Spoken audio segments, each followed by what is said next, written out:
Folks, thanks for joining us on a live version of Pitt Panther Talk, brought to you by Buell Insurance Agency here on Pittsburgh Sports Live. I'm Alan Saunders, joined by Mike Vikovcan, and we've got a lot to talk about. A lot of Pitt news recently in the last, really, I guess this week, Mike. Where do you want to start? Where do you want to? Let's see, we got a new ACC football schedule to talk about. We've had a pretty significant commitment for Pitt football and a very significant decommitment for Pitt basketball. Well, let's start with the good news. Let's start at the beginning. Let's go to Elliot Donald, Central Catholic defensive lineman who committed to Pitt last weekend. Obviously, now one of the most talented players in the area, the most talented player in Pitt's class, a huge get for the Panthers. Let's start with Elliot. What are your thoughts on that? Something that I think you and I had been, I think, expecting for a little while now. Yeah, we kind of thought it was going to happen, but until it happens in recruiting, you just never know what's eventually going to happen. But I think it's good for Pat Narduzzi and his program to get that out of the way. I think they needed that maybe to jumpstart their next phase of recruiting. They've kind of been hanging around that 16, 17 recruit stage now. And then they have some eyes, they only have, I don't know, 7, 8, maybe 6, 7 scholarships left to get. And they have some eyes on some local guys. And I think the thought is that they get Elliot now. Does Dorian Ford come next? How much influence does he have on Derek Davis? But make no mistake, there's one thing about getting a WPIO recruit and then getting a national WPIO recruit, and Elliot Donald fits that bill. And not only that, and something I think is interesting is, a pretty important legacy recruit of, and obviously Elliot Donald, the nephew of Aaron Donald, Los Angeles Rams defensive tackle, just named the number 3 player in the NFL, which I think you could argue is too low. But not a player that played for Pat Narduzzi. And I think this is something that you can see this staff building the groundwork for from maybe day one when they walked in, is that Pat Narduzzi had really embraced Aaron Donald as a guy that he wanted to be around this program. As an alumnus that never played for him, that he wanted to play a big role in what this program is doing. They had him around all summer, the year he held out. He still has a locker there on Pitt's side of the UPMC Rooney Sports Complex. He trains there all the time. And now after he signed his latest big contract, he makes a huge donation to the program to put his name on that as the Aaron Donald, I believe they call it the Aaron Donald Sports Performance Complex or training facility, something like that. And now, look, I think that's an area where Pitt has not always done so great because they haven't had continuity, right? And so, other times where there's been these guys where their dad played at Pitt or whatever, or they had family members that play at Pitt, but you looked at the Pitt staff now, there was no connection to the way the program was when their dad was there. Look at a guy right now up in Michigan, Rocco Spindler. That was a Pitt legacy who's not really considering Pitt. And I really think Pat Narduzzi did an excellent job of making Aaron Donald a priority, even though he wasn't his alumnus. And this is part of that reward. I mean, obviously there's a big reward in having one of the best players in the NFL associated with your program in general, but keeping those family ties involved in the program, that's big too. Yeah. And I think the biggest thing is what he's going to be able to do stuff not only on the field, but also I really think he's going to help with recruiting. It's one thing to be able to show off some of the guys of the past that have played here, but I'm not sure how many kids today relate to that.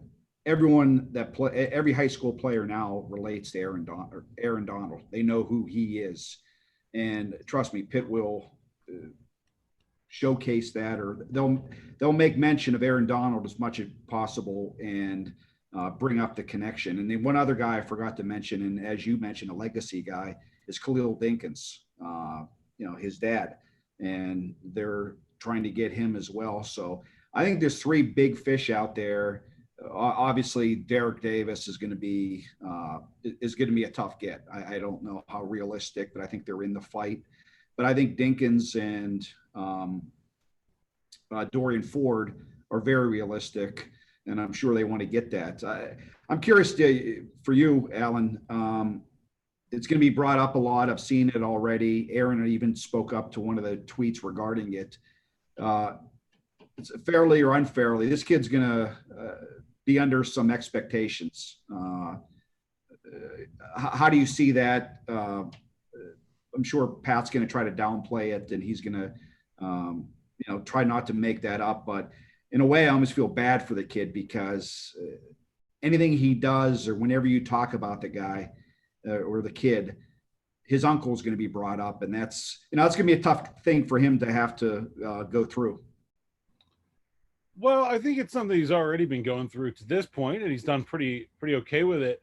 But the other thing I think is, I don't know. I think there gets to a point where the player you're being compared to is so good that everyone sort of understands that's not really a realistic comparison, right?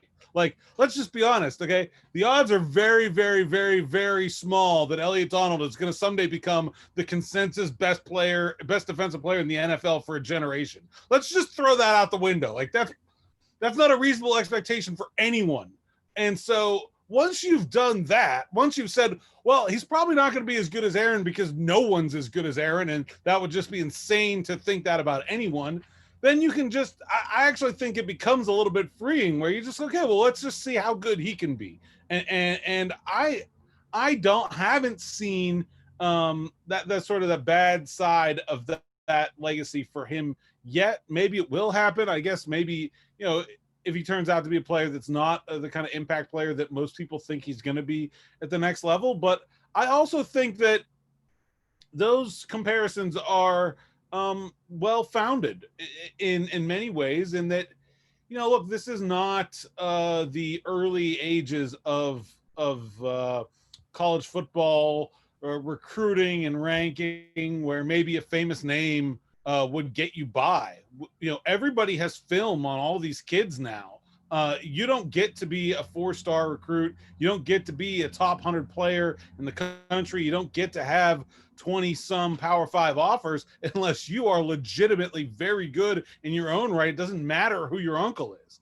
And so I think that there's a lot of, he's earned everything that he has gotten to this point on his own accord, and you can't fake it. In 2020, there are 100 other kids with their film right alongside his that would love to take that spot, and he hasn't let them. And so I don't know. To me, I think it's kind of a non-issue as long as it continues to be a non-issue for Elliot. And I think that's obviously what's really important. But I don't see people expecting him to be as good as Aaron. And I also think that he will be pretty good based on everything we've seen. And I think for most people, that'll be good enough. Yeah, and the other thing is the yearly thing that we talk about, and that I think more fans talk about, is getting the strong WPIL kids. And hats off to Pitt in the regard that for 2 years in a row now they've gotten, Pat Narduzzi wants to get those defensive guys, and they not only landed but they won battles with top programs to get Dayon Hayes, Nakai Johnson, now Elliot Donald. We'll see who follows after that. But if Pitt's going to be good, it's going to be because of their defense, because of his mentality. And we know if they play this year, the defense is going to be good this year. And now they're starting to build up that depth throughout the program to where this is not going to be a 1 or 2 year thing. This is something that could, if these players live up to what their expectations are, this could be a yearly thing with this Pitt defense. Yeah, I really think that we're finally seeing the defense that we thought we were going to see when Pitt hired Pat Narduzzi coming from Michigan State, in that, one, it's dominant on the field. It was an outstanding defense last year. But two, it's also a defense that really attracts playmakers. Guys want to play in it. They've seen it put players in the NFL, both at Michigan State and now at Pitt. Even when it wasn't having a lot of success in his early years at Pitt, it was still putting guys in the NFL. Look at what Avonte Maddox has done at Philadelphia. Guys like Ryan Lewis have been in the league for a while. So it's not like even when the defense wasn't dominating statistically, it was still putting guys in the NFL. And now it's doing both. I think there's a ton of excitement around recruits wanting to play in that defense.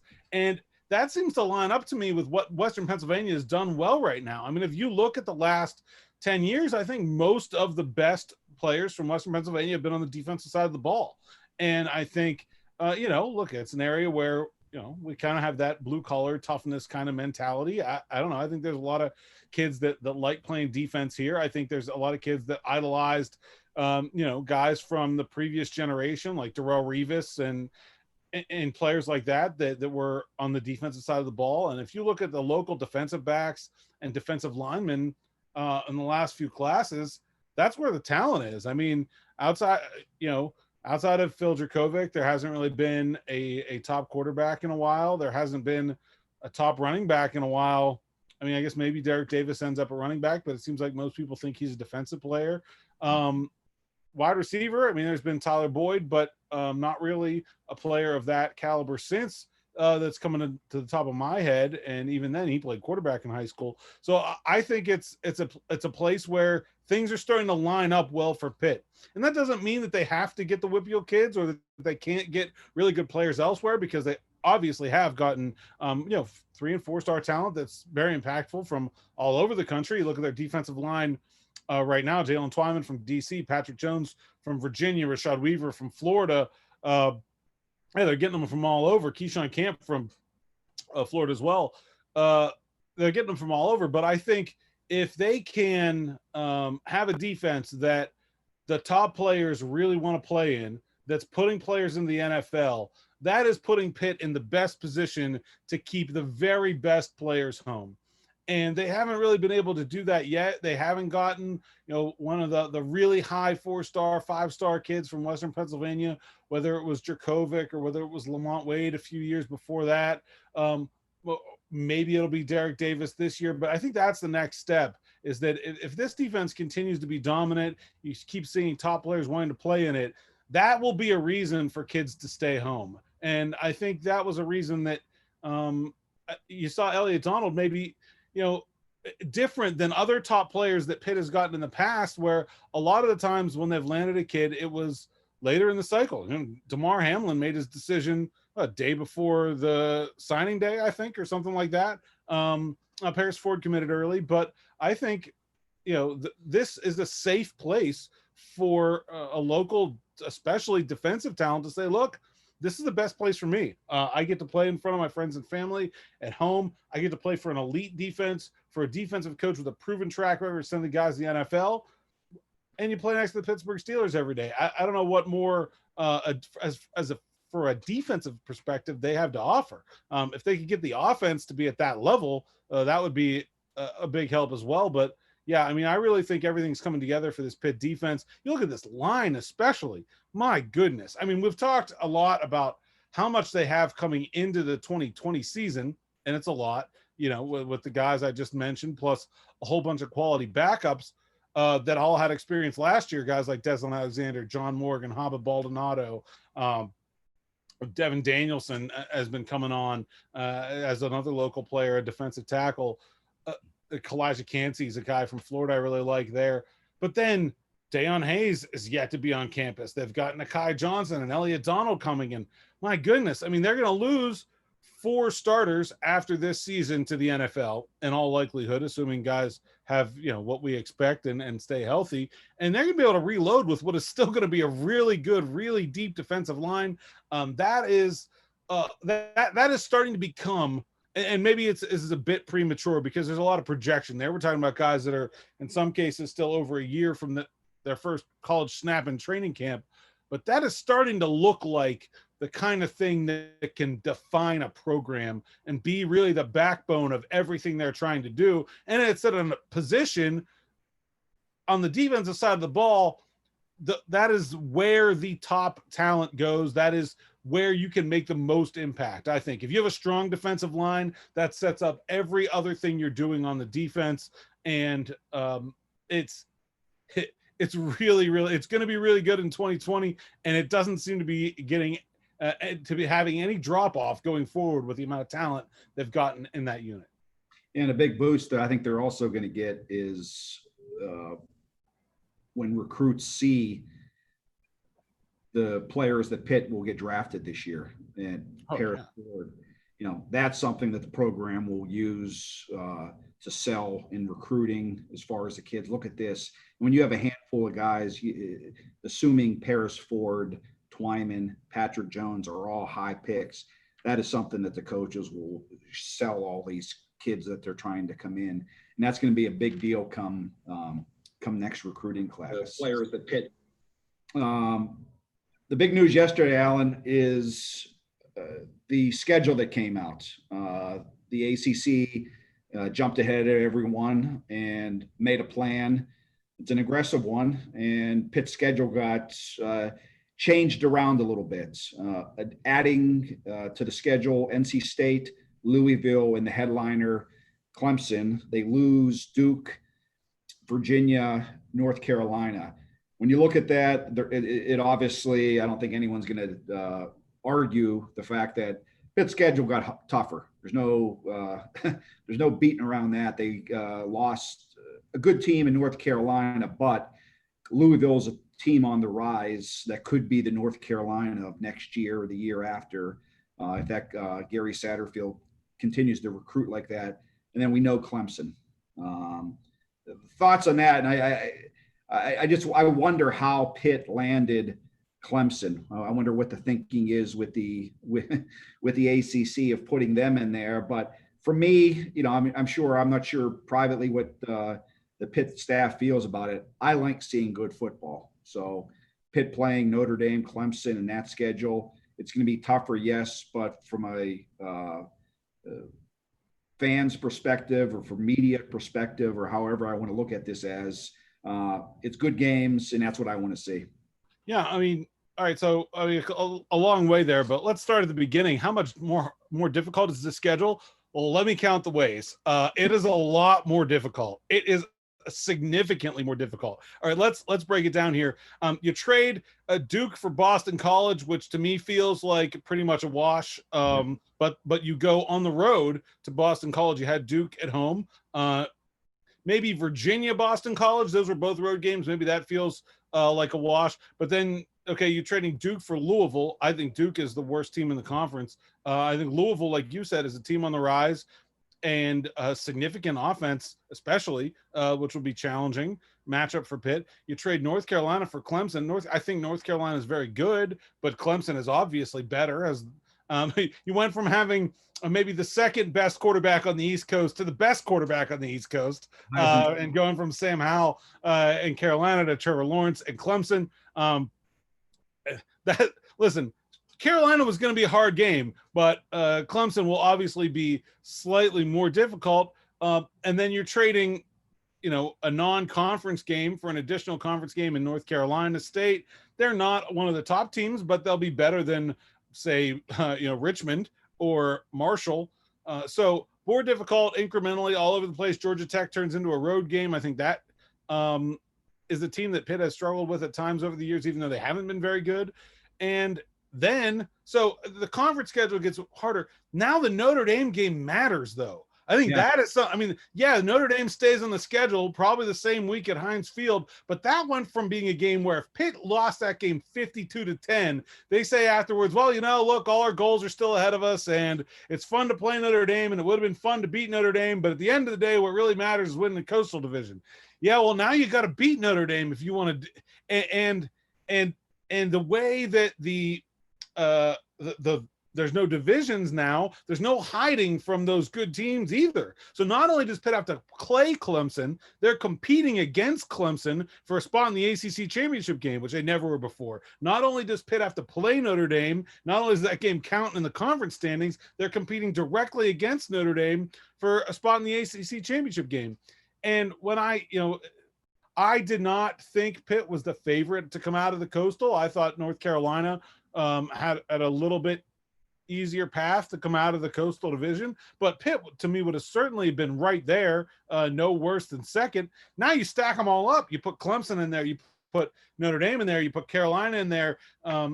now it gets much more difficult, I think, to make an ACC championship game, and I think that's when it really starts to become, well, what's your barometer for what's a successful season? And obviously, that's different for everybody, but I think it becomes a little bit more challenging. Obviously, when you don't have those cupcake games, and I reported yesterday they're likely to keep Miami of Ohio as their non-conference game, and Heather Light sort of echoed that this morning when she was on the radio. But you go from Miami, Marshall, Richmond to just one of those three, and so you're only playing 11 games, so you're not gonna have a 10-win season. Like, let's throw that out there. That's not even that's no longer even a reasonable goal. The ACC championship game has gone from okay, well, maybe we beat North Carolina, who's maybe only a little bit better than us, and we get there, to, oh man, now you're looking at must win one of Notre Dame and at Clemson at the very least to even have a shot. Do you know what the funny thing is, Alan? You've talked about this, and just to show how hard this schedule is, you haven't even mentioned Miami and Florida State and Virginia Tech. That's what it's ridiculous how difficult Pitt's schedule. The way we've seen the ACC, especially even in a normal year, the ACC always has one or two teams that kind of come out of nowhere and surprise some people. This year, there's certainly going to be a couple of those teams, given the way everything is all mixed up and random, with not having spring ball, shortened or maybe not even a training camp, or not a real training camp anyway. So yeah, I mean, and there's, let's be honest. Pitt can lose to Virginia Tech. Pitt can lose to Syracuse. Pitt can definitely lose to Miami and at Florida State. Those four games are not, we're not talking about those four teams as the ones that are way up there, but those are certainly losable games for Pitt.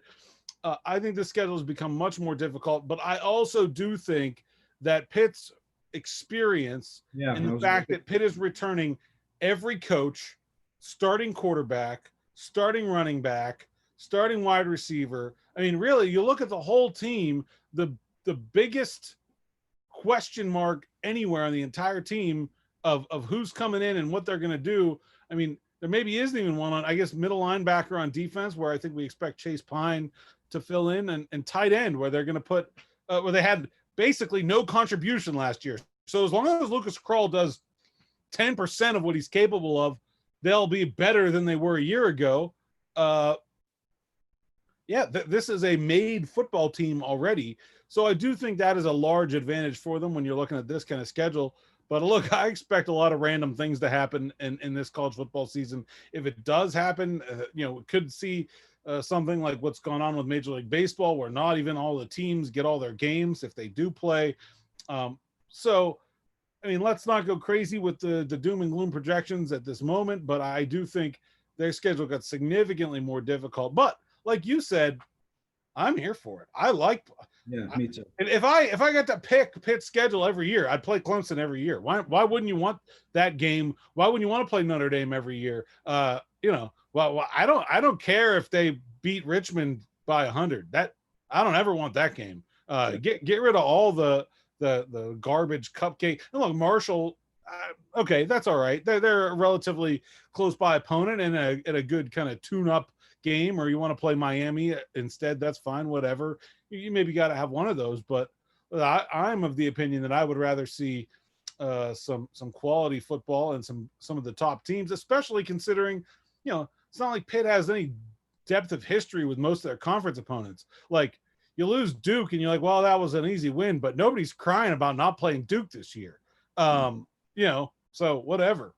Yeah, I think the key obviously is going to be, as you just mentioned, the best thing they got going for them is the fact that some of these teams, actually more than half of those teams, they're breaking in new quarterbacks. They have new coordinators. NC State, they're going to have to rely big time on that defense. They need, if they don't live up to what they're supposed to be, if those players don't live up to their ability, Pitt's going to be in some trouble. But if they do, I like their chances against some of those, especially the fact that if they're able to get some sort of running game, which they didn't have last year, shorten the game, rely on your defense. And I just think that the new weapons to some of the young guys on Pitt's offense, I think their offense could be better than maybe what people. I think a lot of times we just associate Pitt over the last few years with having a bad offense, and hopefully some of these guys, Jordan Addison, and some of the other guys at wide receiver, Shockey develops. It might not be as bad as I think people the first look at the schedule. I think it might be okay. Wanted to ask you. I threw that poll question out there, and it was sort of a fun thing. I knew had zero chance of happening. They're likely, as you mentioned, Miami of Ohio, but there's no way in hell Pitt's going to schedule West Virginia when you look at the schedule they already have. They're not. That's not going to happen. We threw it out there. Some people have thrown it out there on Twitter. But it's a fun thing. They're going to play them in a couple of years, but that's not going to happen in 2020. Well, I mean, let's not. I'll say this: they're not going to plan on playing West Virginia. But I also do think that, look, as we've seen with baseball, teams are going to have to be flexible. Things are going to happen. Look at what happened with the Miami Marlins. Well, if that's the Miami Hurricanes instead of the Miami Marlins come September 26th when Pitt supposed to be playing Miami, they're gonna be looking for a game real fast. And I don't know, like if the teams get into a situation where they need a game and they need an opponent right down the road, it just makes a lot of sense. They're roughly playing at the same level. I think Pitt would probably be a favorite on a neutral site this year, but I mean it's not like you're going to play Robert Morris. You're bringing up an opponent that's roughly equivalent to a game that you'd be losing. So look, they're not going to schedule West Virginia to play that game. First of all, West Virginia has a game as the ACC has kind of boxed them into that game. It can't, can only be September 12th. West Virginia has a game already, but let's not rule anything out, first of all. And also, I do think if things had gone a little differently with the way the ACC scheduled the season, it was a possibility. It seems like Shane Lyons and Heather have had good conversations. They just extended the basketball series. I don't consider it to be far-fetched that could have happened or that it could still happen if we see things change, because at the end of the day, what could be a safer way to play during a pandemic than getting on the bus and driving 60 miles south? Even if you got to play it on the road, I guess right now they're not allowed to play in West Virginia, but that to me, the whole of college football has laid all these plans with conference games only, which sounds great until you remember that conference games only involves like Rutgers at Nebraska and West Virginia at Texas Tech, which makes no sense whatsoever to be doing in the middle of a pandemic. So look, best laid plans sometimes don't always work. And I would not be totally surprised if we see some significant changes yet to what the conferences are now proposing. Notre Dame, they're joining the ACC for 2020. They already had, before this happened, I believe they had 5 or 6 ACC opponents already on their schedule. It just made sense for them to do it for this year. I see it being talked about, and I also, people are raising the question, could this develop into something more than 1 year? I say it's not, that this is just a 1-year deal. I don't believe Notre Dame wants to or will move from being an independent, assuming everything goes back to whatever normal is for 2021. But thoughts on that? Do you agree with me that this is just a 1-year Band-Aid to help each other out? Well, I think that's its intention right now. I could see certainly it extending another year, just as, I think the fallout from this season is not well understood at this point. Not having fans. Certainly it looks like there are not going to be fans for football at the very minimum. What that is going to do to athletic department budgets. Notre Dame is on the record as saying they'd make more money as a full member of the ACC than they do independent, even though they have that NBC deal, because they don't have anything for their other sports. And so I think uh, I could see it extending another year. Like that doesn't seem far fetched to me. I do think if things get back to what we currently call normal, that Notre Dame will go back to being an independent. But I don't think it's necessarily a sure thing. And look, there's some people that have been saying, well, the ACC should have made them sign up permanently. Can't. First of all, every conference would have let Notre Dame in. For the Pac-12 on the other side of the country would have let Notre Dame. They'd have blown up their whole schedule to let Notre Dame in for this year. Every conference would let Notre Dame do whatever they want. Okay, doesn't matter when you have that audience and you can leverage that in an era where almost everybody is making the most money off television.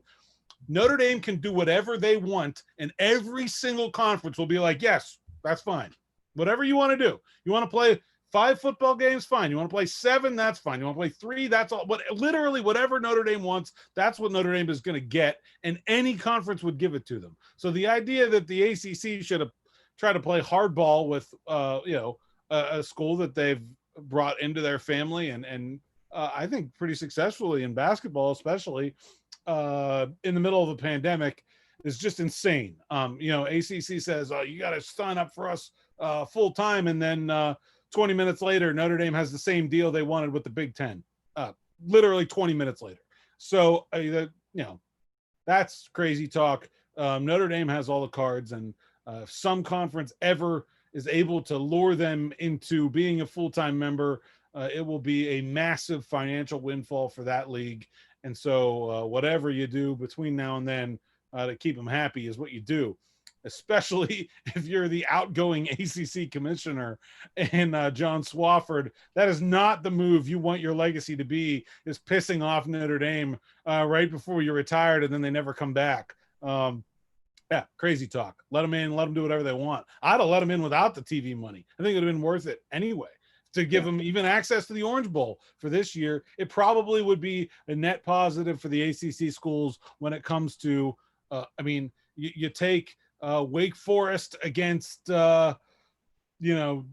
Boston College and you turn that game into Wake Forest Notre Dame. Where do you think the audience goes for that ACC network game? I mean, it's a pretty significant difference. It doesn't matter that much if Notre Dame doesn't share their home games. There's a significant difference on the back end for the ACC as well. So, hey, welcome in. I like the one big division too.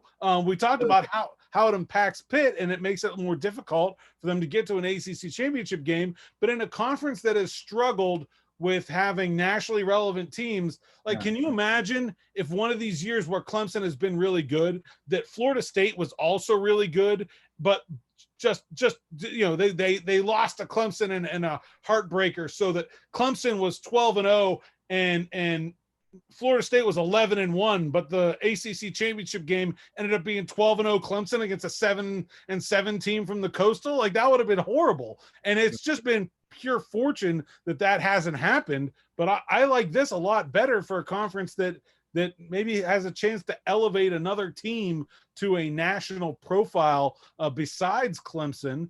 Whoever can kind of take that mantle, and maybe it's Notre Dame right now. They certainly don't need elevated, but I think that's a huge advantage. I hope they don't go back to divisions. I like this much better. Obviously, they have to come up with an equitable way to spread the schedule around with 15 teams and only 10 games. But I think you may also see the number of conference games. I don't know if it'll be 10, but I'd be somewhat surprised if they go back to 8. It would not shock me if they keep additional conference games going forward. And the last thing, Alan, is this might end up being, we'll see what happens down the road, but the biggest news this week in Pitt athletics, and it's not good right now, and that's 4-star guard Jalen Hood-Schifino, 2020 prospect, committed to Pitt. I believe it was last November, December, one of those two months, but he decommitted. I guess he wants to go through a full recruiting process. He wants to get recruited by other programs and didn't want to be committed in doing that as well. And now he's a free agent.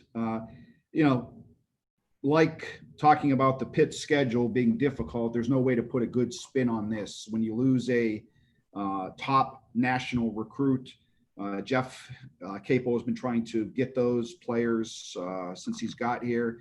That's what he's tried to recruit. He's gotten maybe a couple of them. Hood-Schifino was his prize recruit to this point, and he's no longer there. He says he's going to, or according to what we hear, Pitt's still a possibility for him. Him and his family still like Capel, but they want to go through the process, hear from other teams, and give everything a fair shake. Just the history of that. Once you decommit from a program, I think the odds of keeping him go down significantly. Obviously, Jeff's going to continue to try to recruit him, but this isn't good news for Pitt. Well, I mean, no, it's not good news. This is one of those things where I think, when you start to cover recruiting and you do it for a while, you generally feel like you have a good sense of when things are going to happen. And listen, we're not always right, but I mean, let's talk. We talked about Elliot Donald. I think both of us had a pretty good sense that Elliot Donald was going to commit sometime this summer and was probably going to commit to Pitt. And we had that sense since at least January, February. Would you agree with that? Yeah. When Jalen Hood-Schifino committed, I was completely blindsided by that. I did not listen. I knew he was a local kid. Obviously, was playing in Charlotte when he committed to Pitt, but he's originally from the Penn Hills area. Long family. Obviously, is I believe Drew is his uncle. Is that right? That played for West Virginia. His mom and dad were both athletes too, and so his cousin was a Pitt tight end at Pitt, DeAndre. So obviously we knew him. He was on our radar, but I didn't get the sense, usually you get a kid who's like, oh yeah, he's been at 3 games, 4 games, we're hearing about visits. We're hearing he's posting graphics on social media and you and I kind of get together and like, all right, it looks like this kid is leaning towards Pitt and he's coming this way and it's probably going to happen. And look, we're not always right, but usually you get that sense before a kid commits. And I got none of that before he committed. And look, every player is different and approaches their recruiting process differently. He's been a little bit more quiet, but I do think that maybe it was a little bit early. And I think that's okay.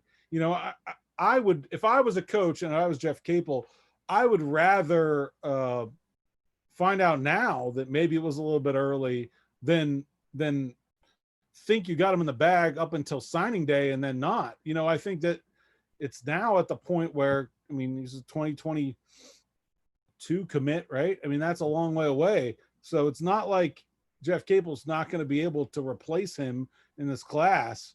It's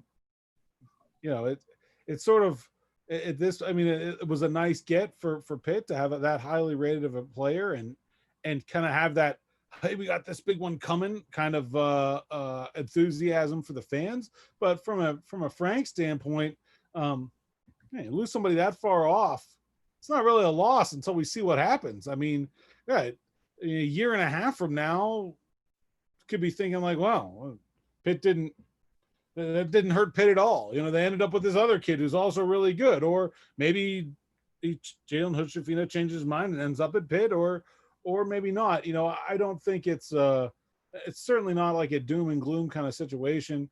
And I really appreciate Jeff Capel's approach to these things. He's not going to be the kind of coach that's going to hold a grudge or have hard feelings. I think he understands what these players go through as a guy that was recruited at a very high level not all that long ago. And, if it works out, it works out. And if it doesn't, I'm not any less optimistic about Pitt basketball's future recruiting, whether Jalen Hood-Schifino is part of that class or not. I expect Jeff Capel to get really high level talent, and I expect him to get it eventually at Pitt, and we'll see what happens. But I'm curious about, what happens with this incoming class too, because that's going to really shape as things stand right now, Right. like what do they need? Like, could end up with a really good team out of what he's got coming right now. And at that point, so much of the focus on what Capel's been doing has been, well, because he was known for being a good recruiter when he came to Pitt, but also because Pitt needed recruits, right? They had a bad team. They needed to get better. And so there's been this sort of focus, I think, on the future, where the recruiting has sort of been what people have lived and died on as from the fan base, maybe more so than the games, because there's been low expectations for the team and a high expectation for Capel as a recruiter. But I think this team he's putting together for 2020 has the chance to sort of balance that out. If he goes out and, makes a nice little NCAA tournament run, nobody's really going to care that much what he's got coming in 2 years. I'll be excited about this team right now, and that's certainly possible.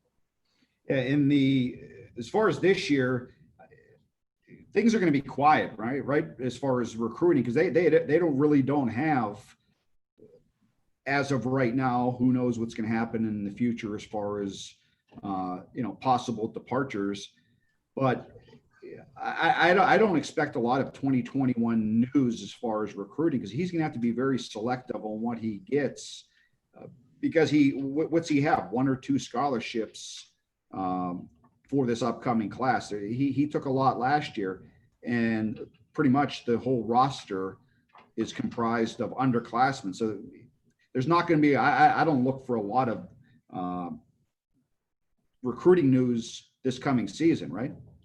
No, I mean, it's the two scholarships. They've got Terrell Brown, who's a true regular senior, and then Nike Sabande, assuming he gets eligible to play this year, will play his final year this year. So there'll be 2 scholarships. And look, I mean, the odds are of the other 12 or 11 players, they don't all come back. So maybe you figure a 3-player class, just not talking about anyone in specific, just that seems to be the way things go in college basketball these days. But it's not going to be like what he just put together, where it's 5 freshmen and a transfer.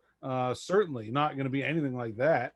And so I think it could be really good this year. Yeah. I mean, it's a lot to put on freshmen, but they have good players coming in, and I think there's reason for some. Look, I mean, the ACC is not going to be any easier, but I think there's good reason for some optimism for the 2020-2021 Pitt basketball team, certainly. I'm keeping an eye on Sabande, as you mentioned him, because I've just been noticing a lot of players getting that transferred, getting cleared by the NCAA for eligibility for the upcoming season. Kid from Georgia, I believe it was Rodney Howard the other day, got cleared. It seems as though there's a handful every week that's getting the go-ahead. So if that's the case, I don't know what the process is, how Pitt is petitioning that. But if you go by recent trends as far as what the NCAA is ruling on lately, I would guess that it's a better than 50-50 shot that Pitt gets good news. Yeah, I think that, and I also that came pretty late in the process, right? That transfer was fairly late in the game, so I don't know if the NCAA is first come first serve. He may be waiting a little while. In fact, there had been a rumor, I guess I think I saw it on one of the Facebook groups or a message board or something, that it had his waiver declined, and I asked him about it. And he said, "No, I haven't even sent it in yet." Not something that I would expect necessarily to get an answer on right away. In fact, we've seen it. Pitt had a women's basketball player got her waiver approved like 5 games into the season last year. And so it can kind of come whenever, especially if you're kind of late in the game. Maybe you don't get that looked at right away. But I think in the general overall trend of what's happened with these waivers is that you've seen a lot more get approved over the last couple of years than maybe in years before. And just given his situation where it's 1 year to play, I really think that that's one that should be approved. So I guess maybe we'll see what happens, but I would be kind of banking on it, honestly. if I was Jeff Gable. All right, Alan. It's good chatting you with, my man. I don't. Yeah, we don't get to do this that often. Thanks for letting me fill Harry's spot here on Pitt Panther Talk. Again, brought to you by Buell Insurance Agency. And yeah, let's we got with the other thing that's kind of coming here that we don't have yet, obviously, is if we're playing football on September 12th, that means training camp's got to be right around the corner, right? I mean, figure 5 weeks at least, maybe 6. So what's that? 1, 2, August. So we're August 1st. It's about August 10th, somewhere in there, maybe. Looking at starting training camp. So also PIA football going ahead, and that's the 10th is their first day for the Heat practices. So that's going as well. And obviously the Steelers are in camp. So football is at least getting started. I don't know how much we're going to see get finished. We'll see. I'll tell you what, all this news of the last 24 hours, still a little skeptical as to how much we're going to see college football happen this year. I do think that it is uniquely the most difficult of anything that we've attempted in this current situation. Don't have the resources of the pro teams, huge rosters. There's 13,000 FBS football players. That's 13,000. That is like that's the whole NBA, the whole NHL, the whole Major League Baseball, and all Major League Soccer all put together. And they're in 130 towns, big, small, rich, poor, in institutions with differing budgets. I don't know. And that's just FBS football. That's not even talking about any of the other concerns that go into having college sports, which is, are you going to have football if you can't have soccer? Are you going to have football if you can't have kids on the facilities? I don't know. It's going to be very difficult, I think, to pull off anything approaching a normal college football season. And the other thing is, it would not totally surprise me if we see the start of the season pushed back even further. I think one of the things, and I wrote this, it was about a month ago, when the teams first started back for their summer drills, is that it seems insane to have college football leading the way for both the colleges and for football, right? You're putting on these football players, they're the first students back on campus, and they're the guinea pigs for every college student being on campus in the country. And they're also the first players to play football. And so then they're the guinea pigs for every football team at every level. Like, it's too much. If they push things back, they'll have a better idea of how things are going to change when they get the rest of the student bodies on campus for those schools that are bringing kids to campus. And they'll have a better understanding of what the NFL has done through training camp and through the start of its season. It really would not surprise me to see the college football season push back a little bit. And the other thing is, I can't possibly see sending all these kids home for winter break and then bringing them back to play a bowl game. That's not happening. Like, these bowl games are going to have to move up or something. Maybe the season moves back and then the bowl games are right there at the end of the year. I don't know, but which is a better deal to begin with. Yeah. But I can't imagine, you finishing up your season on November 14th and sending these kids home for Thanksgiving break and then bringing them all back to play in the Idaho Potato Bowl in 4 more weeks. That ain't happening. Not as things stand in this country right now, certainly.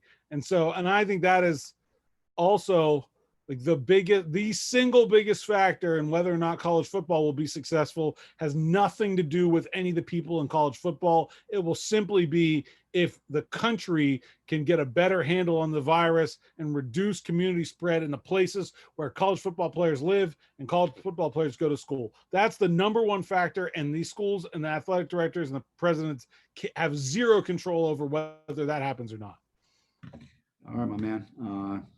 Appreciate the time. Hope the viewers enjoyed it, and check out our content all week. We're digging. It's not as easy as it normally has been, but trust me, we're not sitting home with our feet up watching TV. But we're doing what we can, and we appreciate the support we have gotten. All right, until next time, Mike Vakovcan and Alan Saunders for Pitt Panther Talk here on Pittsburgh Sports Now and Pittsburgh Sports Live.